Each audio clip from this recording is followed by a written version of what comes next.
Sentiment মেজাজ গরম, তার মধ্যে আবার সঠিকভাবে লেখাপড়া করে হাজার হাজার টাকা, লক্ষ কোটি টাকা খরচ করে একজন বাবা যখন তার সন্তানকে মেধার সিঁড়ি উত্তীর্ণ করে বিশ্ববিদ্যালয়ে পাঠায়, যখন তিনি হিসাব নিকাশ করে দেখেন আমি কি মুক্তিযোদ্ধার সন্তান নাকি তার নাতি, নাকি তার নাতির ঘরে পুতি, হিসাব করে দেখা গেল আমি কিছুই না, তার মানে আমার এই পড়ালেখার কোনো লাভ নাই।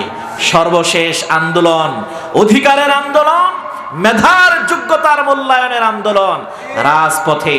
সেখানে চেয়েছিল অধিকার, পেয়ে গেল কি? পেয়ে গেল গড়ি। আরে মিয়া, রাজাকার তো বাদ হয়ে গেছে গা। রাজাকারের পরের দিন কি কয়? চেয়েছিলাম অধিকার, হয়ে গেলাম রাজাকার। সরকার আরো খেয়ে গেল গা। কয় কি? যেটা দিলাম গালি সেইটাও পোলাপানে বানাইলো পুরস্কার। এখন মানুষ গর্বের সাথে বলে আমি রাজাকার। কি কোন ঠিক কিনা? অতএব তাদেরকে কি করতে হবে? পানিশমেন্ট দিতে হবে, শাস্তি দিতে হবে। যার কারণে এবার আসলো গুলি। তার মানে কোথায় ওয়াদা? ওয়াদার কোনো ঠিক নাই, ওয়াদা খেলাফ হয়ে গেল। কথা বলেন ঠিক কিনা? যার কারণে দেশের মধ্যে শান্তি না অশান্তি? আরো জোরে বলেন, শান্তি না অশান্তি? এই অশান্তির আগুনকে যদি আমরা নিভাতে চাই, অশান্তির এই দেশটাকে যদি সুখ শান্তিতে ভরপুর করতে চাই, মানব রচিত আইন তৈরি করা, আইনকে লাথি মেরে আল্লাহর আইনের দিকে ফিরে যেতে হবে। ঠিক কিনা? আরো জোরে বলেন ঠিক কিনা? মেলে আঁখি যত দেখি নিয়ামতে ভরা এই পৃথিবী, তুমি রহমান, তুমি মেহেরবান, প্রশংসা শুধু তোমারই। কার প্রশংসা? যেদিকে তাকায় মন ভরে যায়, তোমারই হুকুম মানে সবাই। কার হুকুম মানে? আরো জোরে বলেন কার? সবই তো চলছে আল্লাহর হুকুমে, সবই তো চলছে তাহারি হুকুমে। সাত সাগর পাহাড় নদী, তুমি রহমান, তুমি মেহেরবান, প্রশংসা শুধু তোমারই। মেলে আঁখি যত দেখি নিয়ামতে ভরা এই পৃথিবী, তুমি রহমান, তুমি মেহেরবান, প্রশংসা শুধু আল্লাহরই। সুবহানাল্লাহ। বিল্লাহি নাহমাদুহু ওয়া নাস্তাঈনুহু ওয়া নাস্তাগফিরুহু ওয়া নু'মিনু বিহি ওয়া নাতাওয়াক্কালু আলাইহি ওয়া নাউযু বিল্লাহি মিন শুরুরি আনফুসিনা ওয়া মিন সাইয়্যাতি আ'মালিনা। মান ইয়াহদিহিল্লাহু ফালা মুদিল্লা লাহু ওয়া মান يضلل فلن تجد له وليا مرشدا ونشهد أن لا إله إلا الله وحده لا شريك له ونشهد أن محمدا عبده ورسوله أرسله بالحق بشيرا ونذيرا وداعيا إلى الله بإذنه وسراجا منيرا. فقد قال الله تعالى في كلامه المجيد وفي فرقانه الحميد. সকলেই জবান খুলুন, মেহেরবানি করে আমার সাথে পড়ুন আউযু বিল্লাহি মিনাশ শাইতানির রাজীম। বিসমিল্লাহির রাহমানির রহিম। فلننظرن لنسألن الذين أرسل إليهم ولنسألن المرسلين وقال في شان حبيبه إن الله وملائكته يصلون على النبي يا أيها الذين آمنوا صلوا عليه وسلموا تسليما اللهم صل على محمد وعلى آل محمد كما صليت على إبراهيم وعلى آل إبراهيم إنك حميد مجيد সবাই পড়েন اللهم بارك على محمد وعلى آل محمد كما باركت على إبراهيم وعلى آل إبراهيم إنك حميد مجيد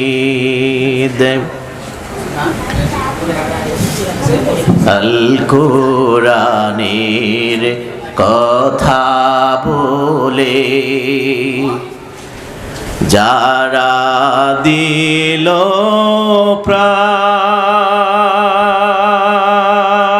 প্রাণ তাদের পথে নাও আমাদের ওগো মেহেরবান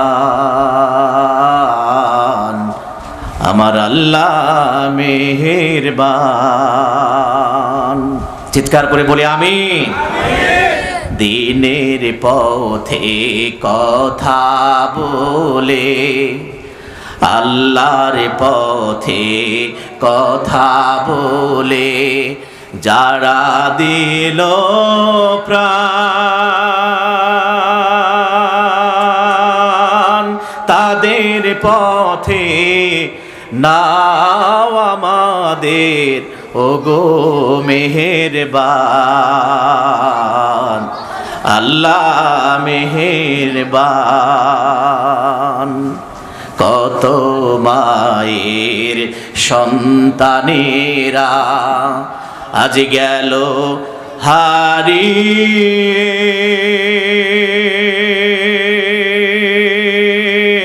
বলছে কেঁদে আমার মানিক দাও না ফিরিয়ে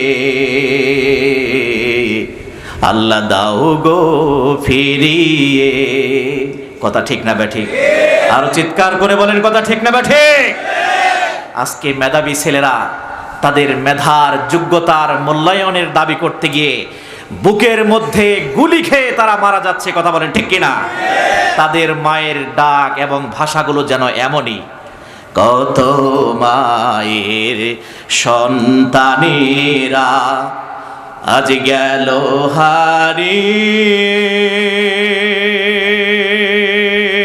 বলছে কেঁদে আমার বুকের মানিক দাও না ফিরিয়ে আমায় দাও না ফিরিয়ে আল কুরআনের কথা বলে আল্লাহর কথা বলে বলে যারা দিল প্রাণ তাদের পথে দাও আমাদের তাদের পথে নাও আমাদের ওগো মেহেরবান আল্লাহ মেহেরবান আল্লাহ মেহেরবান নারে তাকবীর লিল্লাহি তাকবীর জামগড়া শিমুলতলা আশুলিয়া থানার অন্তর্গত মদিনাতুল জনাব শামীম আহমেদ সুমন ভুইয়া সাহেব। আজকের মাহফিলের সম্মানিত আলোচক, আলোচনা করেছেন হাফিজ মাওলানা মোহাম্মদ কাউসার হোসেন সিরাজি সাহেব। আমি আসার আগ পর্যন্ত অত্যন্ত চমৎকার কোরআন সুন্নাহ ভিত্তিক প্রাঞ্জল ভাষায় যুগোপযোগী আলোচনা শুনিয়ে আপনাদেরকে ধন্য করেছেন, মুগ্ধ করেছেন, ঈমানকে শানিত করেছেন। বন্ধু মানুষ, বাংলাদেশ মাজলিসুল মুফাসসিরিন এর সম্মানিত সহকারী সেক্রেটারি হাফেজ মাওলানা মোহাম্মদ মুফতি আবু হানিফ ইসহাকি সাহেব সহ অন্যান্য ওলামায়ে কেরাম, আজকের মাহফিলের সার্বিক সহযোগিতায় আছেন জনাব মোহাম্মদ ওসমান গনি মৃধা, জনাব মোহাম্মদ মাহবুব গাজী, আরও বিশেষ অতিথিবৃন্দ, মাহফিল পরিচালনায় হাফিজ মাওলানা কাউসার আহমেদ।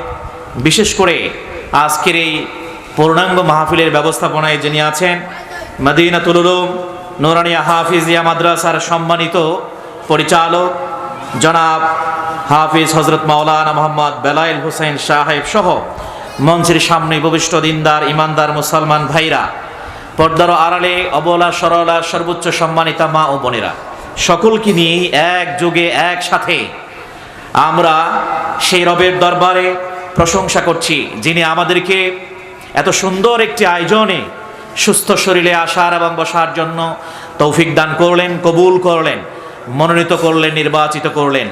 এর জন্য আমরা খুশি না বেজার? খুশির কথাগুলো আরেকটু জোরে হওয়া দরকার। খুশি না বেজার? তাহলে মন প্রাণ উজাড় করে কলিজা থেকে বাঘের মতো তর্জন গর্জনার হুঙ্কার দিয়ে আকাশ বাতাস মুখরিত করে চিৎকার করে একবার সকলে পড়ে আলহামদুলিল্লাহ। সমস্ত দরুদ ও সানা সর্বকালের সর্বযুগের সর্বশ্রেষ্ঠ মহামানব মহান নবী মুহাম্মদুর রাসূলুল্লাহ সাল্লাল্লাহু আলাইহি সাল্লামের প্রতি। সম্মানিত দ্বীনি ভাইরা, আজকের এই মাহফিল একটি কোরআনী মাদ্রাসার মাহফিল। কথা বলেন ঠিক কিনা?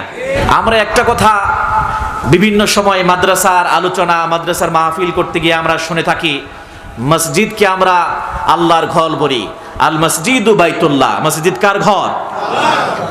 আর মাদ্রাসাকে নবীর ঘর আমরা বলে থাকি। এটা অত্যন্ত পরিচিত একটি শব্দ। মাদ্রাসা কার ঘর? নবীর ঘর। অর্থাৎ বিশ্বনবীর জীবনী, বিশ্বনবীর আদর্শ যেখানে শেখানো হয়, বিশ্বনবীর আদর্শ যেখানে লালন করা হয়, বিশ্বনবীর আদর্শ যেখানে চর্চা করা হয়, তারই কারখানা হচ্ছে মাদ্রাসা। কথা বলেন ঠিক কিনা? সেই মদিনাতুল উলুম নুরানিয়া হাফিজিয়া মাদ্রাসা, এই মাদ্রাসাকে যেন আল্লাহ রাব্বুল আলামিন কিয়ামত পর্যন্ত কবুল করেন, মকবুল করেন। সকলে বলে আমিন। এই মাদ্রাসা থেকে শেখানো হয় সততা কাকে বলে, আমানতদারিতা কাকে বলে, ইনসাফ কাকে বলে, ইহতিসাব কাকে বলে, আত্মশুদ্ধি কাকে বলে, আমানতদারিতা কাকে বলে, ওয়াদা কাকে বলে।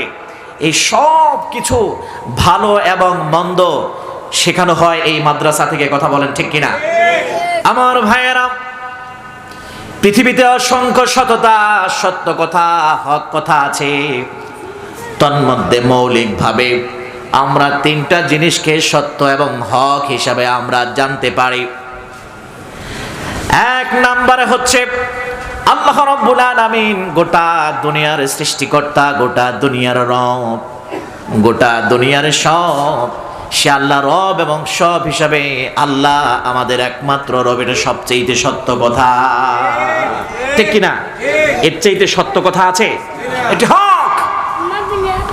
আমার ভাইয়েরা, আল্লাহ যদি হক হয়, আল্লাহ যদি পৃথিবীর শ্রেষ্ঠ সত্য হয়, আমাদের রব হয়, তাহলে নিঃসন্দেহে আল্লাহ রাব্বুল আলামিন যে কথা বলেছেন, বক্তব্য দিয়েছেন, সেই কোরআনও অবশ্যই হক হবে। কথা বলেন ঠিক কিনা?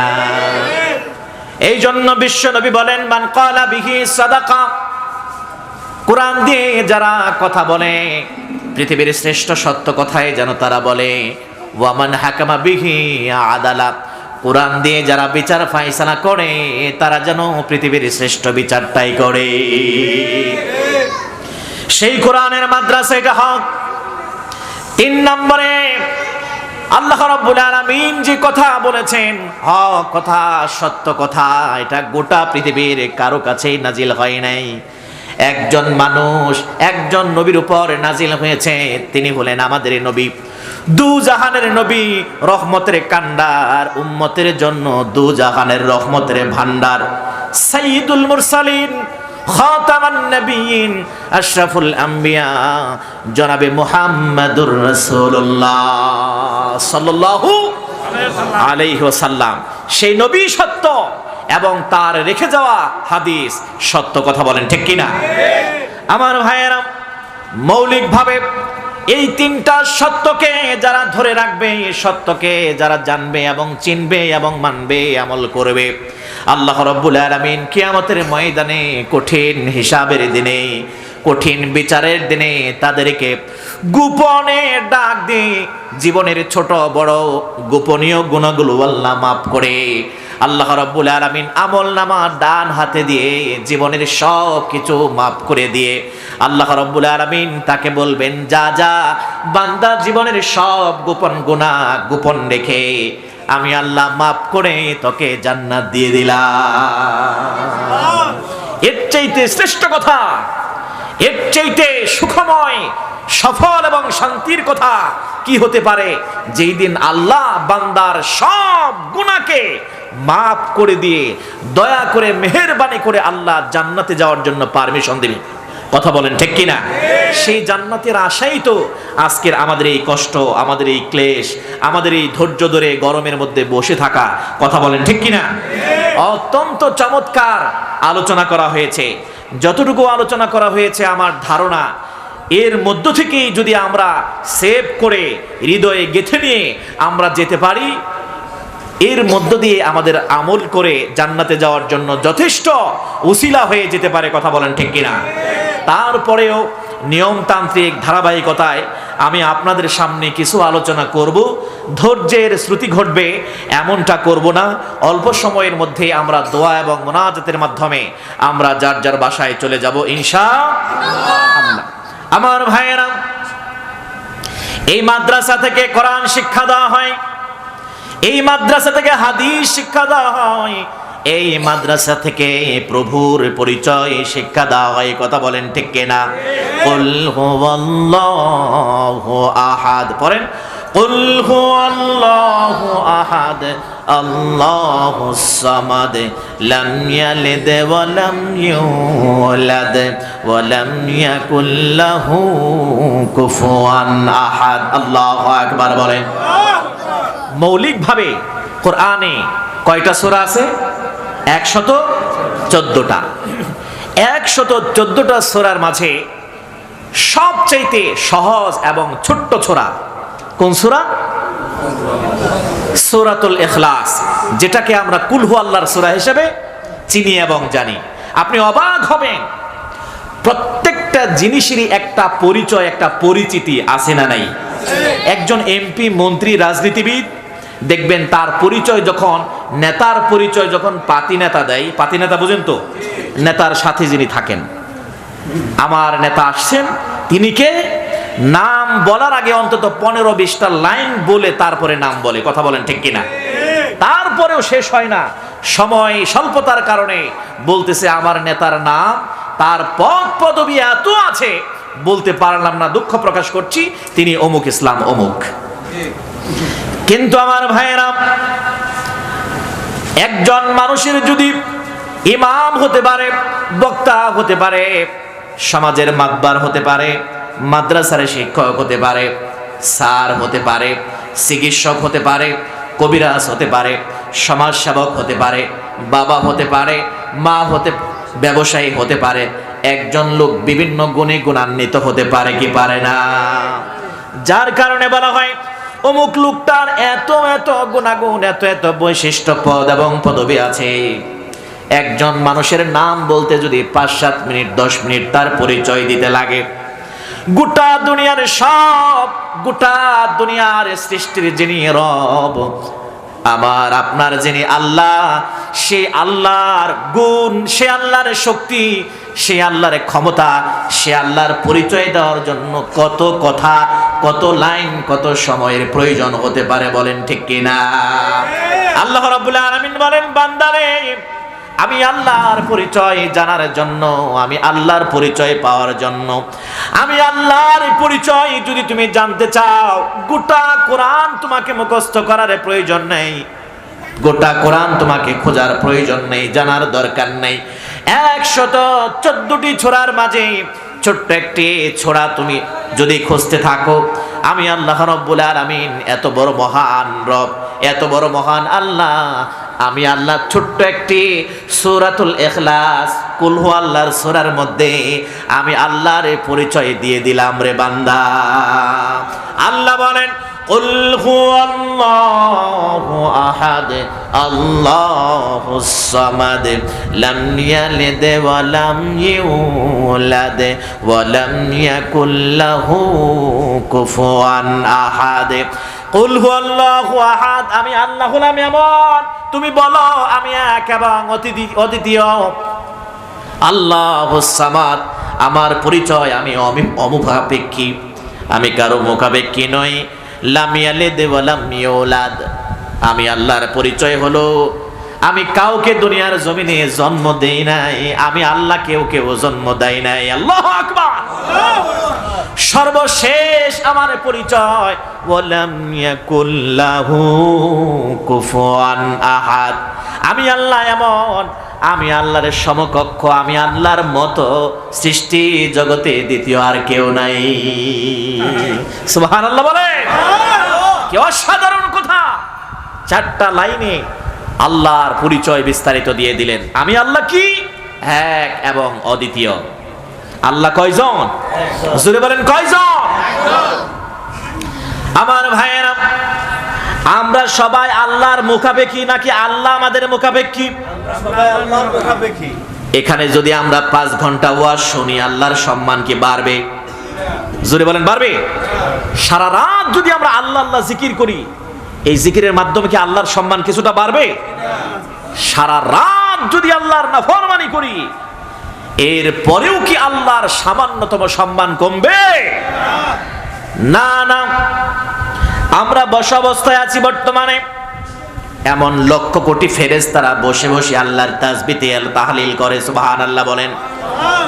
মেলে আঁখি যত দেখি, নিয়ামতে ভরা এই পৃথিবী, তুমি রহমান, তুমি মেহেরবান, প্রশংসা শুধু তোমারই। কার প্রশংসা? যেদিকে তাকায় মন ভরে যায়, তোমারই হুকুম মানে সবাই। কার হুকুম মানে? আরো জোরে বলেন, কার? সবই তো চলছে আল্লাহর হুকুমে, সবই তো চলছে তাহারি হুকুমে, 7 সাগর পাহাড় নদী, তুমি রহমান, তুমি মেহেরবান, প্রশংসা শুধু তোমারই। মেলে আঁখি যত দেখি, নিয়ামতে ভরা এই পৃথিবী, তুমি রহমান, তুমি মেহেরবান, প্রশংসা শুধু আল্লাহরই। সুবহানাল্লাহ বলেন। সাব্বাহা লিল্লাহি মা ফিস সামাওয়াতি ওয়া মা ফিল আরদ, আসমান এবং জমিনে যা আছে সব মাখলুকাত জিকির করে কার? আল্লাহ। তার মানে আমি আপনি না করলে কি আল্লাহর জিকির বন্ধ থাকবে? না, কখনো নয়। এই জন্য আল্লাহ বলে, না না, আল্লাহুস সামাদ, আমি আল্লাহ দুনিয়ার কারো মুখাপেক্ষী নয়। কেউ আমার জিকির করলে সম্মান বাড়বে, কেউ জিকির না করলে সম্মান কমবে। কেউ আমি আল্লাহর পরিচয় দিলে পর আমার সম্মান বাড়বে, কেউ আমি আল্লাহর পরিচয় না দিলে সম্মান কমবে। না না, এক জগৎ লক্ষ কোটি ফেরেশতা আসে, বসে বসে তারা আল্লাহর জিকির করে। তাদের খাওয়া নাই, ঘুম নাই, নাওয়া নাই, পায়খানা নাই, প্রস্রাব নাই, এমন পুতময় পবিত্রময় ঝলঝলে ফেরেশতা। এক ঝাঁক লক্ষ কোটি ফেরেশতা দাঁড়িয়ে আছে, দাঁড়িয়ে দাঁড়িয়ে আল্লাহর তাসবিহ পড়ে। আর এক দল আছে লক্ষ কোটি ফেরেশতা, রুকু অবস্থায় তারা তাসবিহ পড়ে। নামাজের মধ্যে রুকু আছে না নাই? সুবহান রাব্বিয়াল সেই ফেরেশতাদের কাজই হলো সারা জীবন মৃত্যুর আগ পর্যন্ত শুধু বলবে সুবহান রাব্বিয়াল আযীম, সুবহান রাব্বিয়াল আযীম। আর আমরা দিনে করি কয়বার? 5 ওয়াক্ত নামাজে শুধু বলি, তারা 24 ঘন্টা আল্লাহর তাসবিহ পড়ে। আপনি আমি সেজদা করি, আল্লাহ বলে না না, লক্ষ কোটি ফেরেশতা আছে, শুধু তারা সেজদায় পড়ে আছে, সেজদায় পড়ে আছে। সৃষ্টির শুরু থেকে কিয়ামত পর্যন্ত তারা সেজদায় থাকবে। তারা কি বলবে? সুবহান রাব্বিয়াল, নাকি সোয়াবিন তাল ভালা? সুবহান রাব্বিয়াল। আমার ভাইয়েরা, দাঁড়িয়ে আছে, রুকুতে আছে, বসে আছে, সেজদায় আছে, আত্তাহিয়াতুর বৈঠকে আছে, এমন কোন অবস্থা নাই। সর্ব অবস্থায়, সব জায়গায় 24 ঘন্টা আসমানে এবং জমিনে যেখানে যা আছে সবাই তাসবিহ জপে কার? এই জন্য আল্লাহ রাব্বুল আলামিন বলেন বান্দারে, আল্লাযীনা ইয়াযকুরুনাল্লাহা কিয়ামান ওয়া কুউদান ওয়া আলা জুনুবিহিম। তোমরা দাঁড়িয়ে আছো, বসে আছো, শুয়ে আছো, যে কোনো অবস্থায় থাকো না কেন রে বান্দা, তোমরা আমি আল্লাহ রাব্বুল আলামিনকে ভুলে যাবে না। সর্ব অবস্থায়, সুখে দুঃখে, সজাগ, উঠতে বসতে, দাঁড়াতে শুইতে, সব অবস্থায় আমরা জিকির করব কার? আরো জোরে বলেন কার? আল্লাহ নাম যতই ডাকি ততই মধুর লাগে, নামে এত মধু থাকে কে জানি তো আগে। আল্লাহর নামে মধু আছে না নাই? ও নাম প্রাণের প্রিয়তম, ও নামে ডাকি মজিনু সম, ওই নামে পাপিয়া গাহে, ওই নামে পাপিয়া গাহে, প্রাণের গোলাপ বাগে। আল্লাহ নাম যতই ডাকি, পরে আল্লাহ নাম যতই ডাকি ততই মধুর লাগে, নামে এত মধু থাকে কে জানি তো আগে। চিল্লা বলেন মারহাবা। কি আপনাদের খারাপ লাগতেছে? আর একটু ধৈর্য দ্বারা যাবে তো ইনশাআল্লাহ। দেশের অবস্থা বেশি ভালো না, চাইলেও আলোচনা রাত 12টার পরে করা যাবে না। দেশের অবস্থা কি ভালো? কেন ভালো না? ওয়াদার বরখেলাপ আছে না নাই? এ পর্যন্ত যারাই ক্ষমতায় যায়, ক্ষমতায় যাওয়ার আগে আমরা শিক্ষা, চিকিৎসা, বাসস্থান, এই নানান মৌলিক যে অধিকার, তাই না, অন্ন বস্ত্র, শিক্ষা, চিকিৎসা, বাসস্থান সব দিব, মানুষের অধিকার দিব, মানুষের বাক স্বাধীনতা দিব, নানান কিছু দিয়ে দিয়েই তো ক্ষমতায় আসে। কথা বলেন ঠিক কিনা? ক্ষমতায় যেতে দেরি কোথায় অধিকার? যে পেঁয়াজ থাকে 18 টাকা 20 টাকা কেজি, সেই পেঁয়াজ হয়ে যায় 120 টাকা কেজি। কথা কোন ঠিক কিনা? মানুষ আর কি গরম, মানুষের গরমের চাইতে বাজারের গরম আরো 1000 গুণ বেশি। কথা কোন ঠিক কিনা? এমনি তো মানুষের সেন্টিমেন্ট মেজাজ গরম, তার মধ্যে আবার সঠিকভাবে লেখাপড়া করে হাজার হাজার টাকা, লক্ষ কোটি টাকা খরচ করে একজন বাবা যখন তার সন্তানকে মেধার সিঁড়ি উত্তীর্ণ করে বিশ্ববিদ্যালয়ে পাঠায়, যখন তিনি হিসাব নিকাশ করে দেখেন আমি কি মুক্তিযোদ্ধার সন্তান নাকি তার নাতি, নাকি তার নাতির ঘরে পুতি, হিসাব করে দেখা গেল আমি কিছুই না, তার মানে আমার এই পড়ালেখার কোনো লাভ নাই। সর্বশেষ আন্দোলন, অধিকারের আন্দোলন, মেধার যোগ্যতার মূল্যায়নের আন্দোলন, রাজপথে। সেখানে চেয়েছিল অধিকার, পেয়ে গেল কি? পেয়ে গেল গড়ি। আরে মিয়া, রাজাকার তো বাদ হয়ে গেছে গা। রাজাকারের পরের দিন কি কয়? চেয়েছিলাম অধিকার, হয়ে গেলাম রাজাকার। সরকার আরো খেয়ে গেল গা। কয় কি? যেটা দিলাম গালি, সেইটাও পোলাপানে বানাইলো পুরস্কার। এখন মানুষ গর্বের সাথে বলে আমি রাজাকার। কি কোন ঠিক কিনা? অতএব তাদেরকে কি করতে হবে? পানিশমেন্ট দিতে হবে, শাস্তি দিতে হবে। যার কারণে এবার আসলো গুলি। তার মানে কোথায় ওয়াদা? ওয়াদার কোনো ঠিক নাই, ওয়াদা খেলাফ হয়ে গেল। কথা বলেন ঠিক কিনা? যার কারণে দেশের মধ্যে শান্তি না অশান্তি? আরো জোরে বলেন, শান্তি না অশান্তি? এই অশান্তির আগুনকে যদি আমরা নিভাতে চাই, অশান্তির এই দেশটাকে যদি সুখ শান্তিতে ভরপুর করতে চাই, মানব রচিত আইন তৈরি করা, আইনকে লাথি মেরে আল্লাহর আইনের দিকে ফিরে যেতে হবে। ঠিক কিনা? আরো জোরে বলেন ঠিক কিনা? আমার ভাইয়েরা একটু জিকির করেন, লা ইলাহা ইল্লাল্লাহ, লা ইলাহা ইল্লাল্লাহ, লা ইলাহা ইল্লাল্লাহ, লা ইলাহা লা ইলাহা ইল্লাল্লাহু মুহাম্মাদুর রাসূলুল্লাহ সাল্লাল্লাহু আলাইহি সাল্লাম। আমার ভাইরা, ওয়াদার উপরে যদি একটি নবীর ছোট্ট একটি হাদিস বলি, ঘটনা বলি, আপনারা শুনলে বুঝতে পারবেন।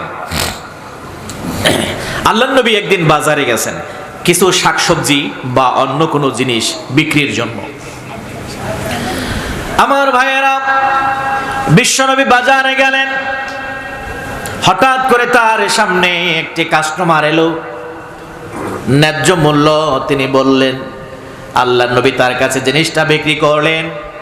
বিক্রি করার পর লোকটা পকেটে হাত দিয়ে দেখে পরিপূর্ণ টাকা নাই। যেই পরিমাণ টাকা আছে সেই পরিমাণ টাকা দিয়ে জিনিসের মূল্য শোধ হয় না। আল্লাহর নবীর কাছে পারমিশন নিলেন লোকটি, ইয়া রাসূলুল্লাহ, ইয়া হাবিবাল্লাহ, যদি একটু আপনি সুযোগ দেন, আমাকে রুখসত দেন, তাহলে আমি বাড়ি চলে যাই, বাড়ি গিয়ে আপনার অবশিষ্ট বাকি টাকাগুলো আমি সংগ্রহ করে নিয়ে আসি। আল্লাহর নবী বললেন, ঠিক আছে তুমি যাও। রাসূল দাঁড়িয়ে রইলেন সেই জায়গায় যেখানে তিনি জিনিস বিক্রি করেছেন।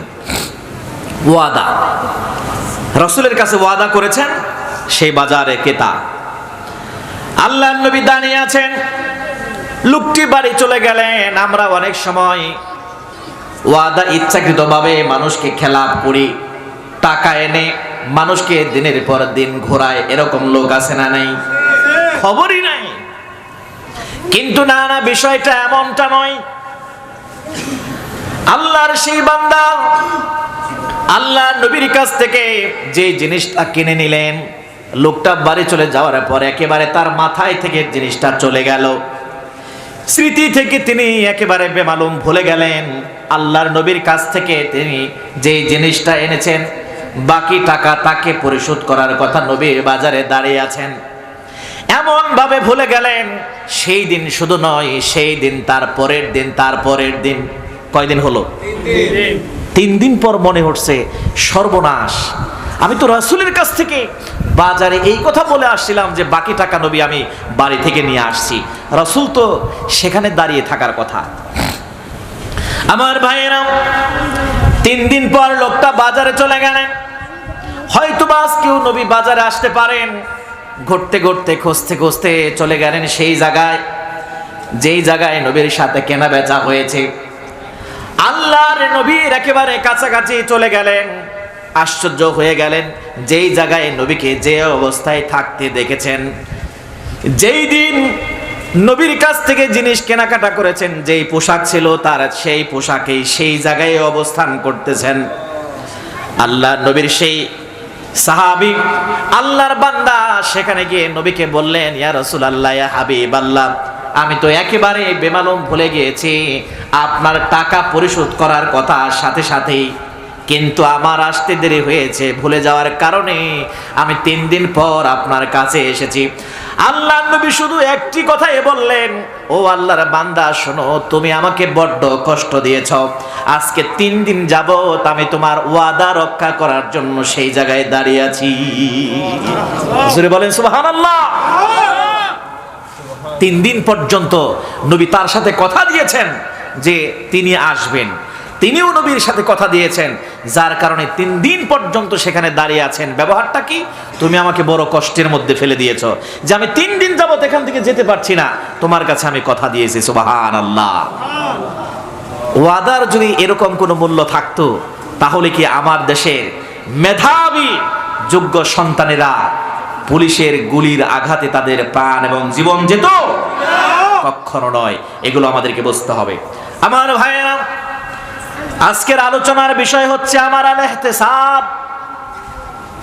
আমাদেরকে আত্মসমালোচনা করতে হবে, আমাদেরকে একটু নিজেকে জিজ্ঞাসা করতে হবে, একটু ভাবতে হবে আমার পিছনের দিনগুলো কেমন গেল, বর্তমান দিন কেমন যাচ্ছে, ভবিষ্যতে কি হবে আমরা জানি না, আল্লাহ ভালো জানে। কথা বলেন ঠিক কিনা? কিন্তু ভালোভাবে মনে করতে হবে যেই দিনগুলো চলে গিয়েছে, যেই দিনগুলো যাচ্ছে এবং ভবিষ্যতে আল্লাহ আমাদেরকে যেই জীবনগুলো, যেই সময়গুলো পার করার জন্য দিবেন, আমরা ভুলে যেতে পারি আমাদের এই পিছনের সময়ের কথা, আমরা ভুলে যেতে পারি বর্তমান সময়ের কথা। সামনে কি হবে আমরা জানি না, সেগুলো আমরা ভুলে যেতে পারি। কিন্তু আল্লাহ রাব্বুল আলামিন একটিও ভুলবেন না।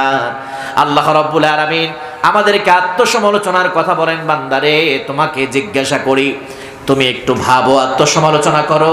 কিয়ামতের ময়দানে তোমার সব কিছু আমি আল্লাহ রাব্বুল আলামিনের পক্ষ থেকে জিজ্ঞাসা করে তোমার কাছ থেকে জানা হবে। فَلَنَسْأَلَنَّ الَّذِينَ أُرْسِلَ إِلَيْهِمْ وَلَنَسْأَلَنَّ الْمُرْسَلِينَ। কিয়ামতের দিন, আল্লাহ বলেন সেই দিন প্রত্যেকটা মানুষকে জিজ্ঞাসিত করা হবে। তোমাদের নিকট অবশ্যই অবশ্যই নবী এবং রাসূলের মাধ্যমে আমি আল্লাহর পক্ষ থেকে মেসেজ পাঠানো হয়েছে। কথা বলেন ঠিক কিনা? শুধু তাই নয়, আপনি এখানে ঠিক বললেও ঠিক, না বললেও ঠিক। কিয়ামতের ময়দান আল্লাহ রাব্বুল আলামিন বলেন, না না, তোমাদেরকে শুধু জিজ্ঞাসা করব না, আমি আল্লাহ রাব্বুল আলামিন সেই দিন মানুষের পাশাপাশি প্রত্যেকটা যুগের নবী এবং রাসূল, প্রত্যেকটা কওমের, প্রত্যেকটা গোত্রের সব নবীদেরকে একত্র করব। ওয়ালা নাসআলান্নাল মুরসালিন, তাদেরকেও জিজ্ঞাসা করব, এই নবী গো, আমি আল্লাহর পক্ষ থেকে আপনার নিকট যে দায়িত্ব দিয়েছিলাম, সেই ইসলামের দায়িত্ব, দ্বীনের দায়িত্ব আপনি পরিপূর্ণভাবে তাদের নিকট পালন করেছেন কিনা। দুই পক্ষই সেখানে থাকবে। আল্লাহ বলেন, ও দুনিয়ার বান্দারা, ও আমার গোলামেরা, আমি আল্লাহর সামনে একজন মানুষও অস্বীকার করতে পারবে না আমাদের নিকট ইসলামের দাওয়াত আসে নাই, আমাদের নিকট কোরআনের দাওয়াত আসে নাই, নামাজের দাওয়াত আসে নাই, হকের দাওয়াত আসে নাই, রোজার দাওয়াত আসে নাই, হজের দাওয়াত আসে নাই, যাকাতের দাওয়াত আসে নাই, সত্য মিথ্যার কোনো পার্থক্য দাওয়াত আসে নাই, এমন একজন মানুষও দুনিয়ার জমিনে বলতে পারবে না। কথা বলেন ঠিক কিনা? এখানে এমন কেউ বলতে পারবেন যে আমার জীবনেও কেউ নামাজের কথা কয়নি? কেউ বলতে পারবেন? শুক্রবার জুমার দিন পড়তে গেলেই তো ইমাম সাহেবের কত দাওয়াত ওয়াজের মাধ্যমে আছে না নাই?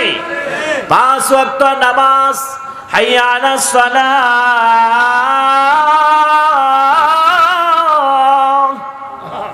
আছে না নাই? আমার ভাইয়েরা, সে আল্লাহ বলেন, বান্দারে, বান্দার পক্ষ থেকে দাওয়াত, ইমামের পক্ষ থেকে দাওয়াত, বক্তার পক্ষ থেকে দাওয়াত, মুয়াজ্জিনের পক্ষ থেকে দাওয়াত, সর্বশেষ মুয়াজ্জিন তার পক্ষ থেকে দেয় না, মুয়াজ্জিন স্বয়ং আমি আল্লাহর পক্ষ থেকে দাওয়াত দেয়। বলেন ঠিক কিনা? শুরুটাই বলে আল্লাহু আকবার, আল্লাহু আকবার। সব চাইতে যিনি বড় তিনি কে? আরো জোরে বলেন, তিনি কে? কবি বড় সুন্দর করে এই জন্য বলেন, হে নামাজি আমার ঘরে নামাজি পড়ো আজ, দিলাম তোমার চরণ হৃদয় যায় নামাজ। হে নামাজি আমার ঘরে, হে নামাজি আমার ঘরে নামাজি পড়ো আজ। আল্লাহু আকবার বলেন। সর্বত্র নামাজের দাওয়াত আছে না নাই? কেউ আমরা বলতে পারবো না। আল্লাহর সামনে আমাদের জবান বন্ধ হয়ে যাবে। اليوم نختم على أفواههم وتكلمنا أيديهم وتشهد أرجلهم بما كانوا يكسبون الله أكبر বলেন আল্লাহ বলেন বান্দারে সেই দিন কোন মানুষের জবান আর খোলা থাকবে না, আমি আল্লাহ রাব্বুল আলামিন বন্ধ করে দেব। তার হাত সাক্ষী দিয়ে দেবে, তার পা সাক্ষী দিয়ে দেবে, তার শরীরের প্রত্যেকটা অঙ্গ প্রত্যঙ্গ কোথায় কি করেছে না করেছে, আকাম কুকাম, গোপনে প্রকাশে, মাঠে ঘাটে, আপনি রাইফেলের মধ্যে কোন আঙ্গুল দিয়ে চাপ দিয়ে গুলি করে অন্যায়ভাবে অত্যাচার করে একজন নিষ্পাপ ছেলেকে আপনি গুলি করে হত্যা করেছেন, সব কিছু আপনার অঙ্গ প্রত্যঙ্গ সাক্ষী দিয়া দিবে। ওয়াতাশহাদু আরজুলুহুম বিমা কানু ইয়াকসিবুন, সব খবর ফাঁস হয়ে যাবে। আমার ভাইয়েরা, এই জন্য আল্লাহ রাব্বুল আলামিন বলেন ইকতারাবা লিন-নাসি হিসাবুহুম ওয়া হুম ফি গাফলাতিন মু'রিদুন, মানুষের হিসাব নিকাশের সময় একেবারেই নিকটবর্তী, একেবারেই সন্নিকটে, অথচ তারা গাফিলদের মধ্যে অন্তর্ভুক্ত হয়ে আছে। একেবারেই আমাদের সময় চলে এসেছে, কিয়ামত আর বেশি দূরে নয়। আল্লাহর নবী বলছেন আমি চলে আসাই মানে হচ্ছে সবচেয়ে বড় কিয়ামতের আলামত। সুবহানাল্লাহ বলেন। আনা খাতামান নবিয়্যিন লা নাবিয়্যা বাদা, কথা বলেন ঠিক কিনা? আল্লাহর নবী হচ্ছেন শেষ নবী। এই ব্যাপারে আপনারা সবাই কি একমত না দ্বিমত? যদি দ্বিমত থাকেন নিঃসন্দেহে গোলাম মোহাম্মদ কাদিয়ানীর ভাই, কথা কন ঠিক কিনা? নবী বলেন আমি শেষ নবী, আর কোন নবী আসবে না। সেই নবী আবার হাদিসের মধ্যে বলেছেন ও আমার উম্মতেরা, আমি এবং কিয়ামত একেবারে পাশাপাশি, এরকম এক আঙ্গুল থেকে আর এক আঙ্গুলের দূরত্ব যেমন, নবী চলে আসা মানে তেমন। তার মানে নবী চলে গেছেন, আর কোন নবী আসবে না। আমরা এক একটা কায়েক দিচ্ছি, কবরের দিকে যাচ্ছি, এক একটা দিন চলে যাচ্ছে, তার মানে আমরা কিয়ামতের দিকে যাচ্ছি। সর্বোপরি সর্বশেষ যে কথা সেটা হচ্ছে যেখানে যার মাউত সেখানেই তার কিয়ামত, ঠিক কি না? কিয়ামত কবে হবে না হবে সেটা নিয়ে চিন্তা না করে আপনি যেদিন মারা যাবেন সেটাই তো কিয়ামত, সবচেয়ে বড় কিয়ামত, ঠিক কি না? আনুষ্ঠানিকতা শুধু বাকি থাকবে। আমার ভাইয়েরা, এই জন্য আমাদেরকে আত্মসমালোচনা করতে হবে, আমাদের দিনগুলো কেমন যায়।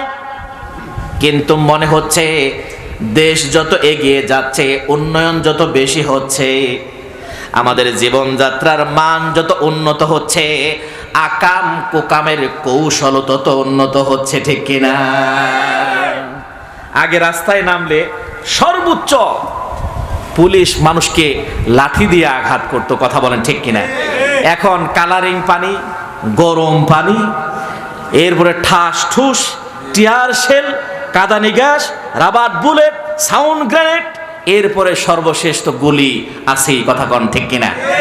যার কারণে দিন যতই যাচ্ছে, দেশ যত উন্নত হচ্ছে, আমাদের নীতি আদর্শ চরিত্র আরো খারাপ হচ্ছে, কথা বলেন ঠিক কিনা?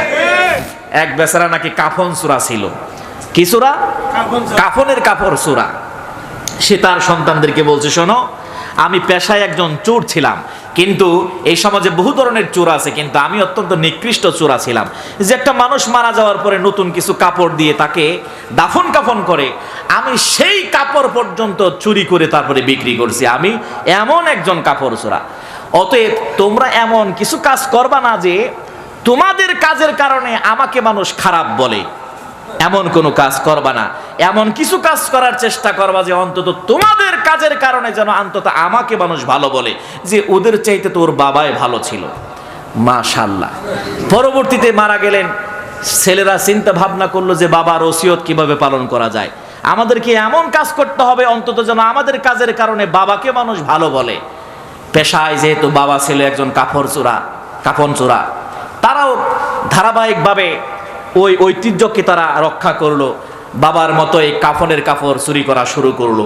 দেখবেন বর্তমানে এই যে কুঠা আন্দোলন চলছে, তাই না?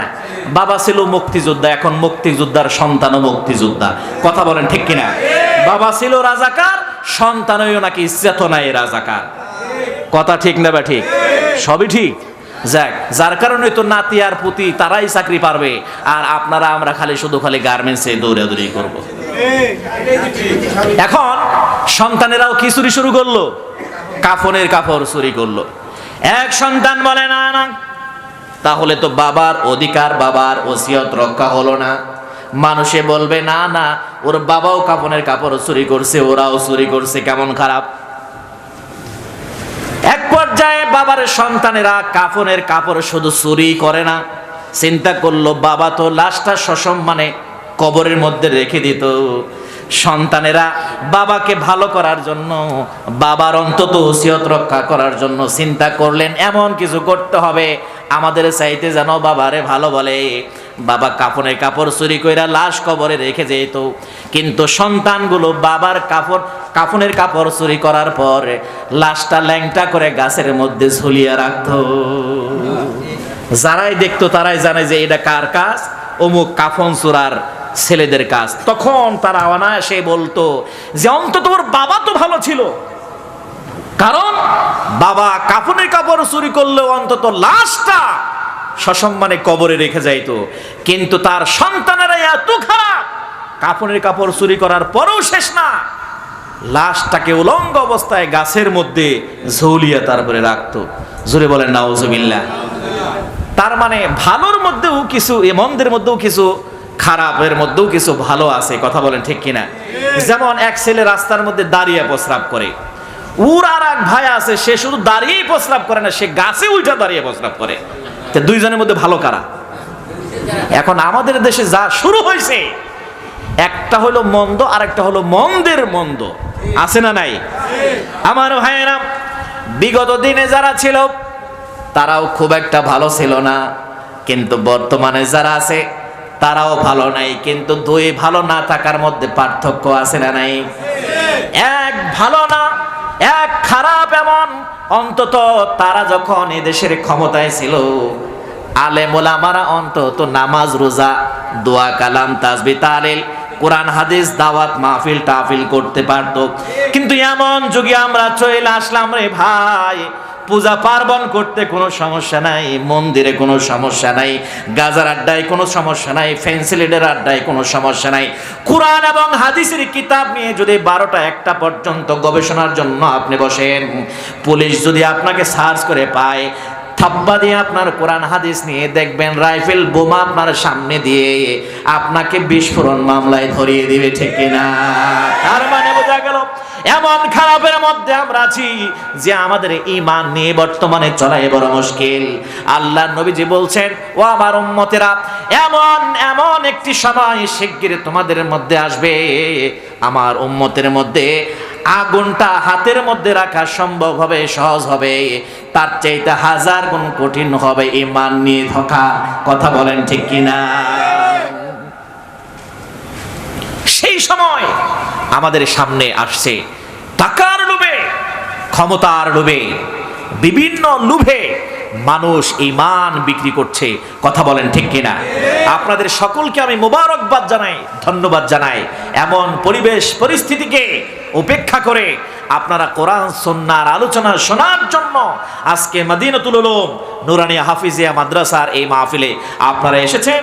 আমি আল্লাহর কাছে দোয়া করি আল্লাহ যেন আপনাদেরকে জান্নাতের উঁচু মাকাম আপনাদেরকে দান করেন। সকলে বলি আমিন। আমার ভাইয়েরা, আল্লাহ রাব্বুল আলামিন বলেন, বান্দারে কিয়ামতের ময়দানে আমি আল্লাহ রাব্বুল আলামিন তোমাদেরকে জিজ্ঞাসা করব তোমাদের সব কিছুর ব্যাপারে। ওয়া ইন্না ইলাইনা ইয়াবাহুম সুম্মা ইন্না আলাইনা হিসাবাহুম। নিঃসন্দেহে তাদেরকে আমার কাছে ফিরে আসতে হবে, গোটা দুনিয়ার মানুষদেরকে। অতঃপর তাদের হিসাব নিকাশ নেওয়ার দায়িত্ব আমি আল্লাহ রাব্বুল আলামিনই পালন করব। আমাদের হিসাব নিকাশ কিয়ামতের ময়দানে নেবেন কে? আল্লাহ। জোরে বলেন কে? আল্লাহ। বিচার দিবসের মালিক কে? আল্লাহ। বিচার করবেন কে? আল্লাহ। ধরা খেয়ে যাব।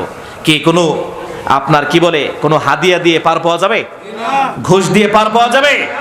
বর্তমানে তো সব কিছু দিয়ে পার পাওয়া যায়, যায় কি যায় না? যদি আপনি বড় নেতার সাথে সম্পর্ক থাকে, দলের সাথে সম্পর্ক থাকে, টাকার সাথে সম্পর্ক থাকে, লেনদেনের সাথে সম্পর্ক থাকে, সব সম্ভব। দল নেই, টাকা নেই, সম্পদ নেই, নেতা নেই, তার মানে আপনার দ্বারা কিছুই সম্ভব না। কথা বলেন ঠিক কিনা? তার মানে সব সম্ভব আর অসম্ভবের যুগ চলছে।